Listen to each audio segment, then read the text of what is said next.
Bonjour à tous, chers amis. Paracha Chayesara, paracha très intéressante, la paracha de la mitzvah de notre collègue. Mais surtout, ce qu'on va voir aujourd'hui, suite à ce qu'on avait vu, si tu te rappelles, dans le cours de lundi, sur la Gemara dans la paracha. Je conseille vivement à tout le monde de revoir.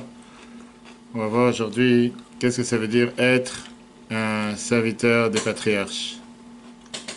Qu'est-ce que ça veut dire être un serviteur des patriarches? Dans le thème que cette semaine, on voit la première mission, la mission que Abraham a donnée à Eliezer pour aller chercher une fille pour son fils Yitzhak, une fiancée. Et on voit dans cette paracha pas mal de notions d'abord pour le couple, pour voir pas mal de cours qui sont en rapport avec le couple sur l'application du Torah des années précédentes. On a vu aussi un cours merveilleux sur les cadeaux du judaïsme à l'humanité, lundi soir.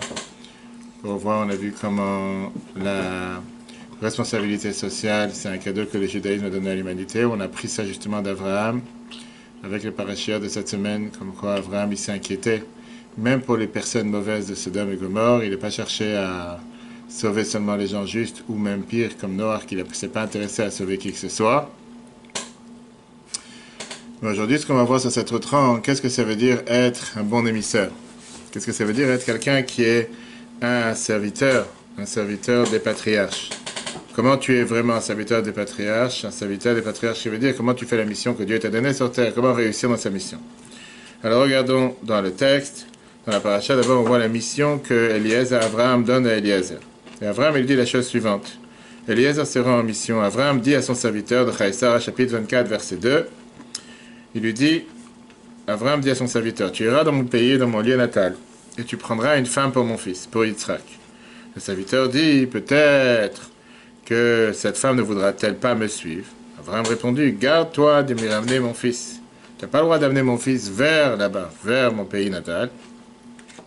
L'Éternel, le Dieu des cieux, qui m'a retiré de la maison de mon père et du pays de ma naissance, qui m'a promis et juré en disant, je donnerai cette terre à ta descendance, lui enverra son ange devant toi, et tu prendras là-bas une femme pour mon fils. En 2 mois, Abraham lui dit, je te mets en garde, tu n'as pas le droit d'amener mon fils là-bas, tu dois amener la fille, la fiancée ici, vers Israël. On va tout de suite voir les détails. Pourquoi? Parce que non, ça n'a pas de logique. Yitzhak ne devait pas sortir d'Israël. Yitzhak était fait pour rester tout le temps en Israël, ce qu'on appelle un Olat Mima, quelqu'un... Mais quand même, Eliezer, il lui dit pas ça. Il lui dit, ramène-moi une fille. Pourquoi tout de suite Abraham lui dit, mais surtout ne le ramène pas là-bas. Mais c'est évident, tu m'as demandé de me ramener, lui, tu m'as demandé d'aller avec ton fils. Parfois c'est plus facile, tu comprends? Qui dit que la fille va vouloir venir? On voit tous les détails dans la paracha de cette semaine, on répète ça à 2 reprises. Qui dit qu'elle va vouloir venir? Et le test que Eliezer donne en disant que par ça qu'elle va donner à boire au chameau, on a vu de là, on apprend quel est l'acte de bienveillance, et surtout l'acte de bon temps, on en a parlé longuement dans le cours de lundi soir, que c'est une qualité de marque du peuple juif, de vouloir faire aider les autres, la bienfaisance sociale, etc. Qu'est-ce qui se passe? Quand Eliezer raconte son histoire, comme on a vu, la Torah nous répète cette histoire à 2 reprises. La Torah nous dit qu'Eliezer relate son histoire à sa destination, et on voit qu'il a fait un grand changement. Quel changement? On voit dans Chayesara, chapitre 24, verset 39. J'ai dit à mon maître, quand il est en train de parler maintenant à la famille de Rivka, peut-être que cette femme ne me suivra-t-elle pas? Il me répondit, l'Éternel, devant qui j'ai marché, enverra son ange avec toi. Je ne sais pas si tu vois la grande différence. C'est qu'Abraham, il a dit que son ange ira devant toi, le fanecha. Eliezer, quand il répète, il dit que mon maître m'a dit que l'ange ira avec toi.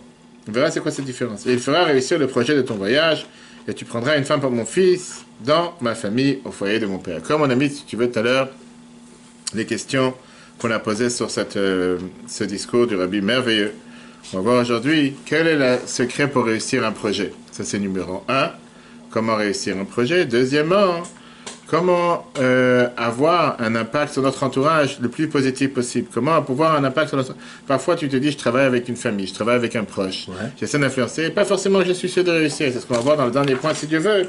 Comment réussir à influencer positivement son entourage. Et surtout dans la situation dans laquelle le monde se trouve aujourd'hui, que tu as tellement de gens qui ont des ondes négatives et qui parlent négatives, comment parfois pouvoir être positif. Et c'est ce qu'on est en train de voir. Pourquoi Eliezer, il a changé la manière dont Abraham a parlé. Quand Abraham, il lui a dit, Dieu, il enverra son ange devant toi. Eliezer, il n'a pas répété cette phrase, il a dit, Dieu, il m'a promis que l'ange sera avec moi. Quelle différence. Et surtout, qu'on voit 2 autres mots que Eliezer ajoute, et ça, c'est quelque chose qui est apparemment très bizarre, qui est, Veitzle adarkecha. et il m'a fait réussir, il me fera réussir. C'est Eliezer, il est convaincu que sa mission va être une mission de réussite. C'est ce qu'il dit dans les mots qu'Abraham a employés, qu'Abraham n'a jamais dit ça. Mais Eliezer, il dit à la famille de Rivka que mon patron m'a dit qu'il y aura un ange avec moi et que je vais réussir, il va me faire réussir ma mission, etc., etc. Mais il connaissait Abraham? Eliezer, bien sûr. Non. Abraham avait une aura. D'abord, c'était une cousine de Rivka. C'était une cousine de Yitzhak, cousine éloignée, la fille de Nachor, Lavan, etc. D'accord? Mais peu importe, la question elle est avec quelle certitude tu vas réussir dans ta mission, c'est ce qu'on va voir aujourd'hui. Qui te garantit que tu vas réussir dans cette mission? D'abord, pourquoi il a changé, comme je t'ai dit, devant toi et avec toi? Et deuxièmement, pourquoi il a donné une telle certitude alors que ça lui a jamais été promis? Ça, d'habitude, il faut d'abord comprendre. Revenons à ce qui s'est passé pour comprendre cette explication. La différence entre, je vais me dire, c'est un jeu de mots que si tu prends la tête, devant toi, avec toi, c'est exactement la même chose. On va voir que c'est pas la même chose. Parce qu'on va voir que quand on te dit avec toi et devant toi, avec toi, ça veut dire ensemble avec toi. Ça veut dire vraiment on est ensemble. Il n'y a pas deux personnes différentes.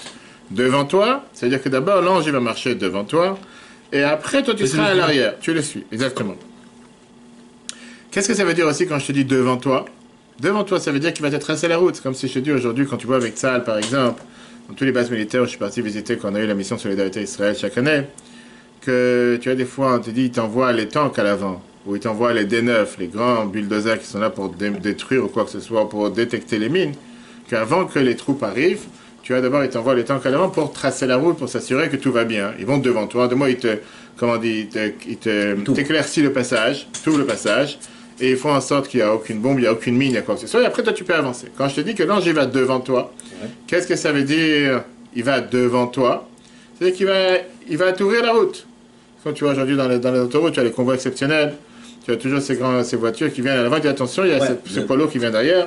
Donc des fois c'est un avantage d'aller devant toi. Pas forcément que c'est un avantage, c'est pas forcément qu'avec toi c'est mieux que devant toi, c'est ce qu'on va tout de suite voir. Quelle est la certitude dans la réussite de la mission? Il est parti tout seul, il est parti avec des... Eliezer tout seul. Eliezer, il est tout seul. Comment ça se fait? Comme elle était, il y a tout un débat. On a vu ça dans Rachid la semaine dernière. Est-ce qu'il y a vraiment eu 318 personnes? Eliezer, c'est le compte numérique 318, d'accord? Aleph, Lamed, Yud, Ain, 7. Pardon, Aleph c'est 1. Lamed 30, ça fait 31. Yud, 10, ça fait 41. Ain, 70, ça fait 41 plus 70, ça fait 131.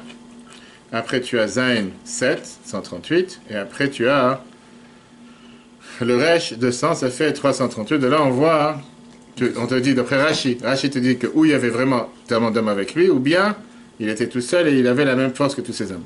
Pourquoi Abraham il a dit à Eliezer, ta fille, je peux pas la prendre parce que toi tu es maudit et moi je suis béni. Mais le frère de Bethuel, il n'était pas béni.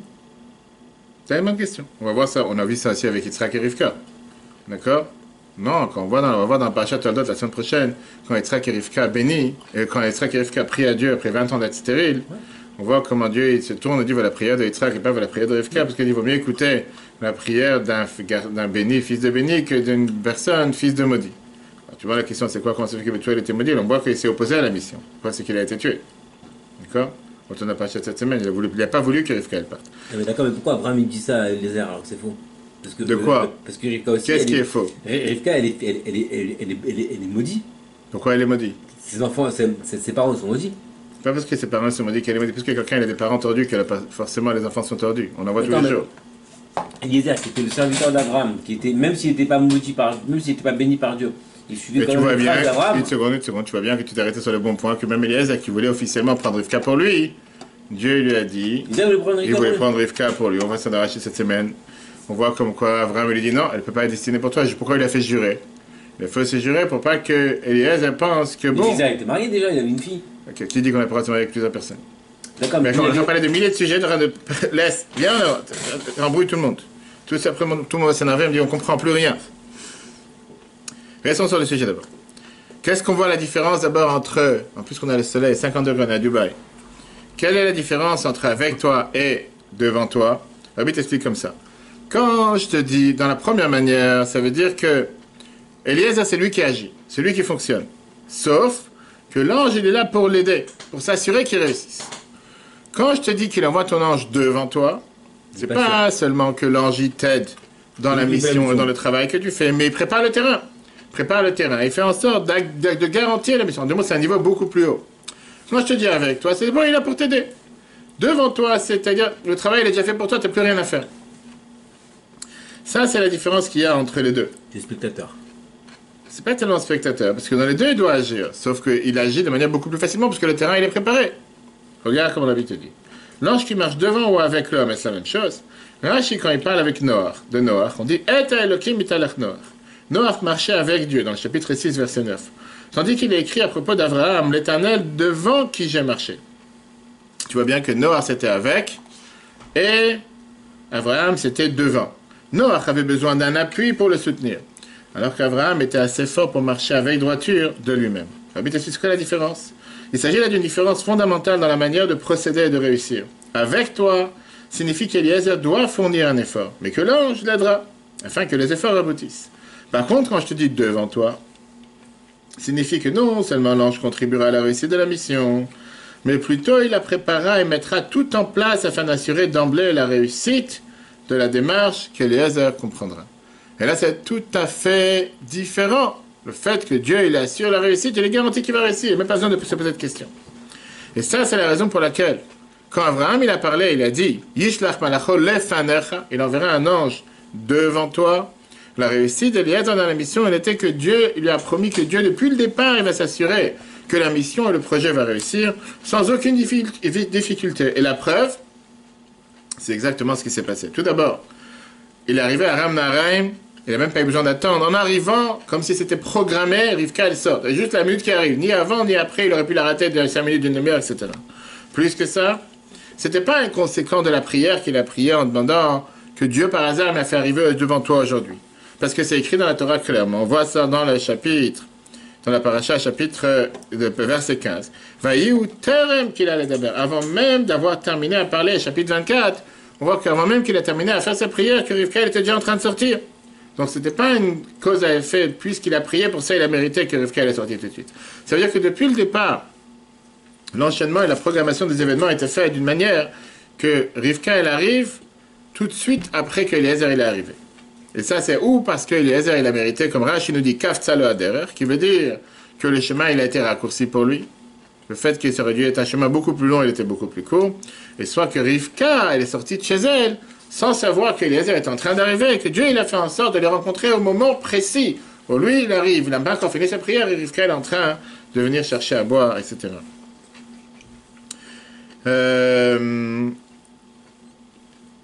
Pareil qu'on voit dans la suite. Quand on voit, comme je t'ai dit tout à l'heure, que Bethuel, il a voulu empêcher ce fiançailles. Qu'est-ce qui s'est passé? Rachid nous dit qu'un ange est venu, il l'a tué. Rachid, chapitre verset 55. Je pense que c'est Lavan. Non, Lavan, non, c'était Bethuel. D'accord? Et à la fin, qu'est-ce qu'on voit? On voit que quand Eliezer, il a voulu que Rivka, elle parte tout de suite, pas comme son frère et sa mère qui disaient non, qu'elle reste avec nous encore un peu de temps. Différent si on parle quelques jours, si on parle 7 jours, si on parle l'année, différentes explications. Qu'est-ce qu'on lui a répondu? On lui a dit, tu sais quoi, on va appeler la jeune fille, on va lui demander qu'est-ce qu'elle pense. Tout de suite, Rivka, elle est venue. Elle a dit, elle est, je suis prêt à partir. Pourtant, une seconde, pourtant, 3 ans, c'était une adulte. Pourtant, on n'a pas vu à aucun instant qu'Eliezer, il parle avec elle sur le fiancé. Elle n'est même pas au courant de quoi on parle, c'est quoi le projet. Tout tu t'es dit, j'y vais. T'es un inconnu, il arrive chez toi à la maison, il dit, je prends ta fille, pourquoi pas, je fonce. On a seulement vu qu'il a donné des cadeaux, qu'il a donné des bijoux, comme la Torah le décrit. Et c'est sûr que la Bible te dit que ça, c'est pas suffisant pour être d'accord sur un chidour, sur un fiançailles, et d'aller avec un étranger. Surtout le contraire de la volonté de sa mère et le contraire de la volonté de sa sœur. Elle n'a même pas eu le temps de réfléchir de sa sœur. C'est quoi un inconnu? Tu vas dire encore une fois une cousine. Peu importe, elle ne sait même pas de quoi tu parles. Néanmoins, dès qu'on lui a demandé si elle est d'accord pour ce fiançailles, elle a dit je vais. Et comme Rachid dit, pas seulement qu'elle a dit je suis prêt à aller, Rachid dit je suis prêt à aller de moi-même, même si vous n'êtes pas d'accord. Elle savait très bien que sa mère et son frère s'est opposés. Ça veut dire qu'est-ce qu'on voit d'ici? On voit que qu'est-ce qu'Abraham il a promis en disant que l'ange il ira devant toi, c'est que les choses se sont orchestrées d'une manière telle qu'il n'y avait même pas besoin d'avoir son libre arbitre ou sa volonté. Oui. Depuis le départ, elle a décidé j'y vais, je fonce, et l'histoire est finie. Dieu il a fait en sorte qu'elle soit d'accord, sans même aucun effort de la part d'Eliezer. Et c'est ce qu'on apprend justement quand on dit qu'on doit chercher un mariage, on doit chercher une fiancée ou un fiancé. La Torah te dit que tu dois faire une ishtadlut. Tu dois faire des efforts. C'est pas ça tombe du ciel. Tu dois aller te renseigner, chercher, voir. C'est pas que tu tapes des mains, tu croises les doigts, tu pries et Dieu t'envoie ta fiancée à ta porte. Tu dois aller chercher. Tu dois faire dans tout dans la vie. Dans tout, tu dois faire un effort, tu dois faire quelque chose qui dépend de toi. Là, on voit qu'il n'a eu aucun effort à faire. Bien sûr, tu me dis, il a fait la route. Très bien, la route d'abord, elle était très courte. Et à part le fait que la route était très courte, en un instant, on voit comment tout a été orchestré d'une manière que Rivka, à la rigueur, elle n'a même pas ouvert sa bouche. Elle dit, j'y vais, ah, t'es là, je t'attendais depuis 10 ans. Non, tout est fait d'une manière comme s'il n'y a rien à faire. Regarde dans le 3. Le parcours d'Eliezer prouve que l'ange était bien devant lui. Rashi dans Chaïsara 24, 42. Je suis venu aujourd'hui, aujourd'hui je suis parti, et aujourd'hui je suis venu. De là, nous apprenons que la route s'est rétrécie pour lui. Dans Chaïsara, chapitre 24, verset 14. On voit que Eliezer il dit, la jeune fille à qui je dirai, veuille pencher ta cruche que je boive, et qui répondra, bois, puis je ferai boire aussi tes chameaux. Cela prouvera que tu l'as destiné à ton serviteur Yitzhak. Il n'avait pas encore fini de parler, que voici Rivka sortait et déjà en train d'arriver. Qu'est-ce qu'on voit après les cadeaux qu'il lui a donnés dans le chapitre 24, verset 12? Eliezer prit une boucle en or, et 2 bracelets pour ses bras, du poids de 10 cycles d'or, et lui dit, dis que tu es fille. De qui es-tu fille, pardon? Y a-t-il dans la maison de ton père la place pour nous loger? Et qu'est-ce qu'on voit là-dessus dans le chapitre verset 50? Alors, la vanne de Bethuel dit, la chose émane de Dieu même. On est obligé de dire que c'est Dieu qui est en train d'orchestrer tout ça. Pourquoi? Le frère et la mère de Rivka dirent que la jeune fille reste avec nous quelque temps, au moins une dizaine de jours, ensuite elle partira. Ils dirent, appelons la jeune fille et demandons son avis. Ils appelèrent Rivka et lui dirent, partirais-tu avec cet homme? Et entre parenthèses, cet inconnu qu'on ne connaît pas, on ne sait pas d'où il sort. Et elle répondit, je pars. Viens, Rachi. Et Bethuel, où était-il? Il voulait empêcher le départ de sa fille. Un ange est venu le faire mourir. Tu aurais laissé ta fille, toi?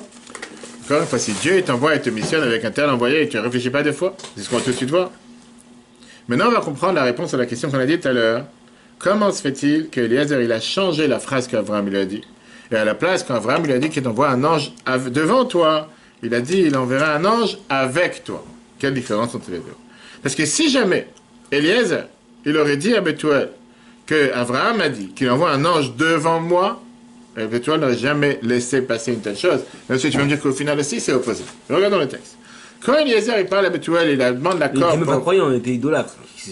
Personne n'était croyant, encore une fois. Si tu parles des croyants, même si le peuple, le père du monothéisme, c'est ce qu'on va voir dans le deuxième cours de Djala, la semaine prochaine, les cadeaux du judaïsme à l'humanité, lundi soir. Même, on verra comment Abraham, il a instauré ce monothéisme dans le monde entier. Ça ne change pas qu'il y avait idolâtre et idolâtre. Il y avait idolâtre comme Terach. La Torah nous dit que Terach, il a fait tchouva à la fin de sa vie. Donc, au final, les gens, ils ont commencé à connaître qu'il y avait ce Dieu qui dirige la planète. Oui.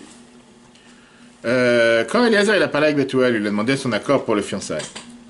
Quel était le but de lui dire, Abraham, il m'a dit qu'il y aura un ange devant moi, qui montre que j'ai même pas besoin de ton aide, j'ai même pas besoin de ton accord, je t'embête.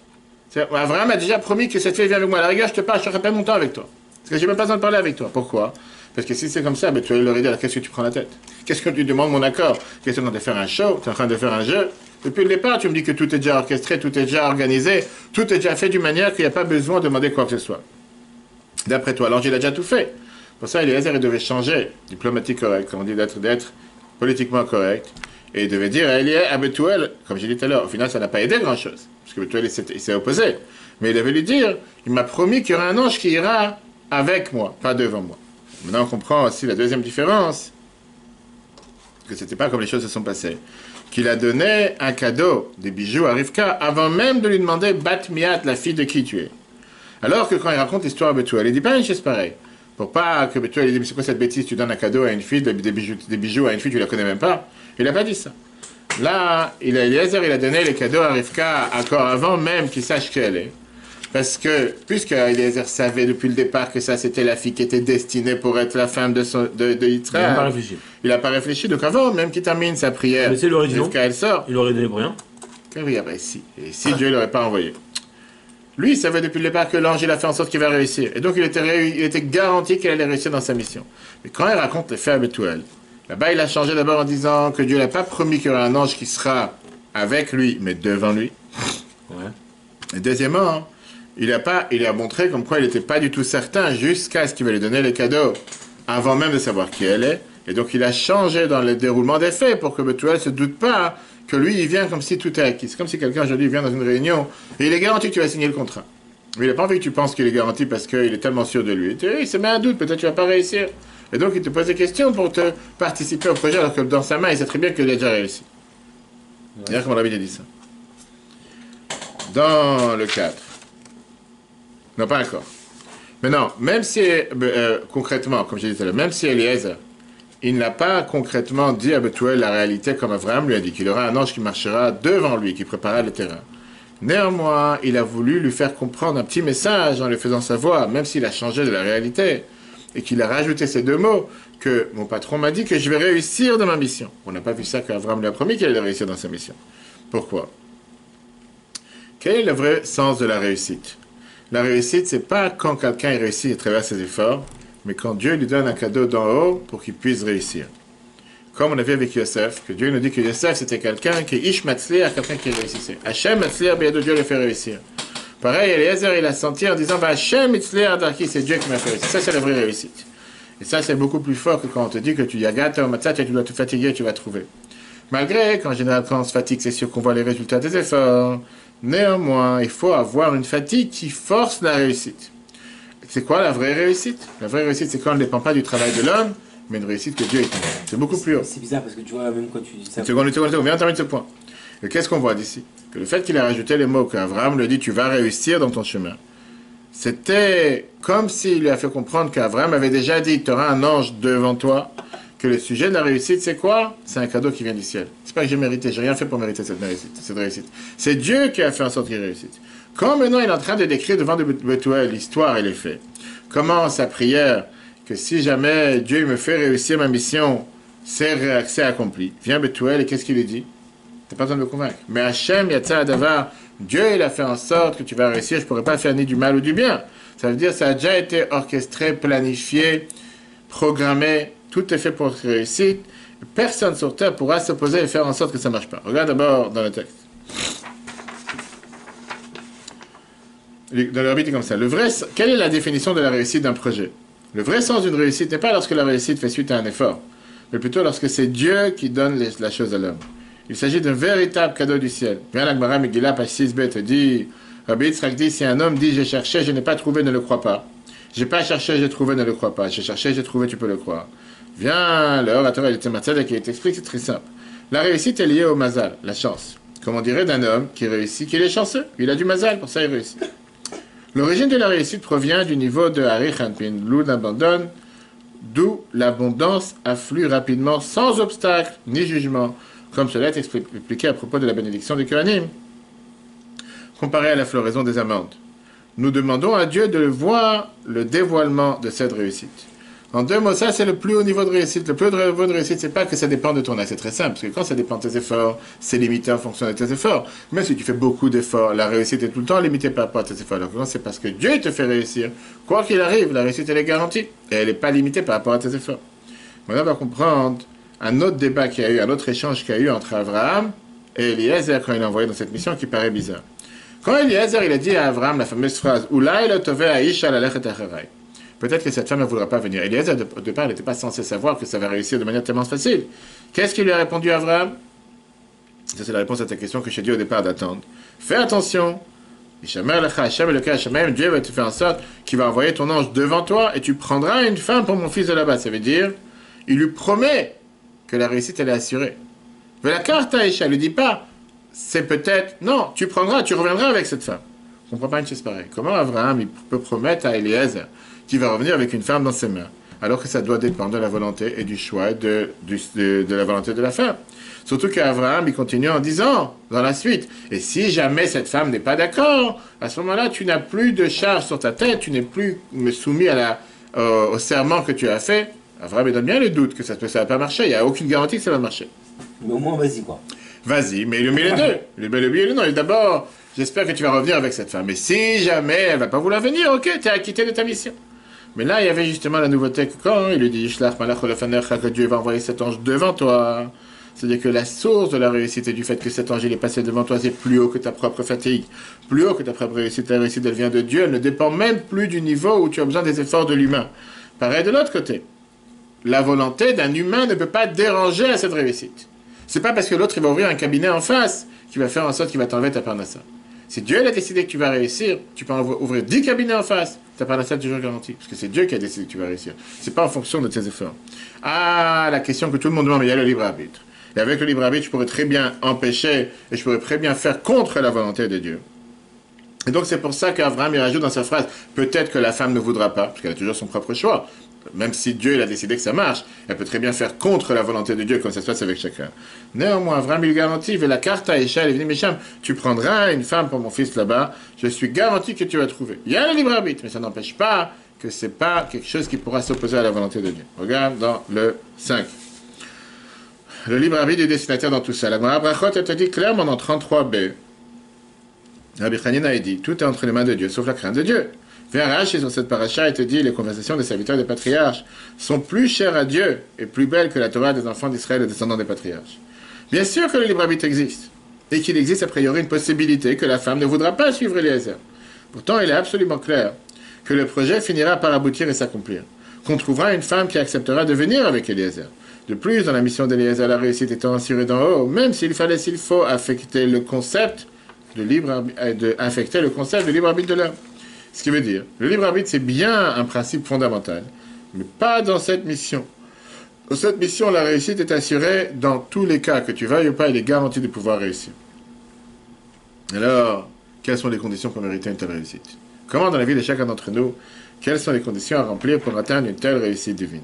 Ça, c'est ce que ça veut dire, le dialogue et l'échange qu'il y avait entre Abraham et Eliezer. Pour ça, l'Arbitre dit la chose suivante.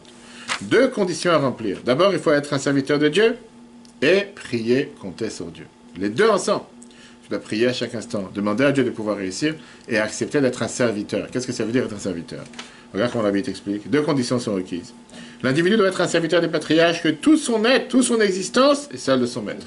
Eved Avraham Anochi, c'est ce qu'il a dit Eliezer. Je suis le serviteur d'Avraham. Je n'ai pas ma propre existence, je n'ai pas mon propre, on appelle ça dans le langage de la Chassidut, je n'ai pas mon propre yesh. Je sais pas, moi j'existe. Moi je suis là, c'est moi qui travaille, c'est moi qui ai une bonne tête, c'est moi qui ai un bon cerveau, c'est moi qui sais agir, c'est moi qui sais fonctionner, et pour ça j'ai la part de responsabilité d'avoir réussi. Non. Tu n'imagines pas que tu réussis dans quoi que ce soit. Toi, tu es un simple serviteur, toi, tu es un pion dans les mains de Dieu. Toi, tu dois agir parce que Dieu t'a demandé. Et n'oublie pas à chaque instant de prier. Par ça que tu pries et tu demandes de faire ce qu'il faut faire. Automatiquement, tu es garanti de pouvoir réussir, mais si tu as ces 2 conditions ensemble. C'est pour ça qu'on dit Siratan chez l'Avdéavot, qu'on parle ici de la prière. Le fait de reconnaître à chaque instant que je ne peux pas m'appuyer sur mes propres forces, je dois prier à Dieu. Néanmoins, le fait que ça a été mis dans la paracha de cette semaine, et ça a été mis dans Toratan Shalbanim. Quel est l'enseignement pour chacun d'entre nous? L'enseignement pour chacun d'entre nous, c'est l'enseignement qu'on apprend dans cette paracha d'Eliezer. Pour tous ceux qui ont la mission, surtout les shluchim du Rabbi ce Shabbat, c'est toujours le Shabbat de Kunis shluchim de la réunion des shluchim internationales, qui malheureusement cette année, à cause de ce qui se passe avec le coronavirus et les restrictions de voyager, on ne peut pas voyager. Mais le Rabbi t'explique l'enseignement qu'on apprend de ce discours en 82 et en 84, qu'il y en a qui pensent que l'essentiel dans la mission que le Rabbi nous a donnée, c'est d'agir. Nous, on doit faire. Les conséquences de nos actions, peu importe, ce ne dépend pas de nous. Ah, si. Viens, la te dit que le shliach, il doit être d'accord, que lui, il doit se transmettre, il doit se donner à fond dans sa mission, jusqu'il n'y a pas de repos, ni pour lui, ni pour sa femme, ni pour ses enfants, parce qu'il est totalement transmis dans sa mission H24. Mais, de l'autre côté, tu peux faire tous tes efforts, pas forcément que l'autre il va accepter ce que tu fais, pas forcément que l'autre il va bouger, et on le voit en cinéma, tous les jours. Parfois, tu essaies d'avoir une influence ou d'essayer de faire bouger un juif, et c'est de la pierre. Tu ne réussis pas à le faire bouger, c'est un rocher. Parce que l'autre, il a son libre arbitre. Puisqu'il a son libre arbitre, tu ne veux pas le forcer à faire quelque chose qui est contre sa volonté. Il n'est pas intéressé à la religion, il n'est pas intéressé à la Torah, il n'est pas intéressé à mitzvot. Il est éloigné, c'est un enfant qui n'a jamais appris.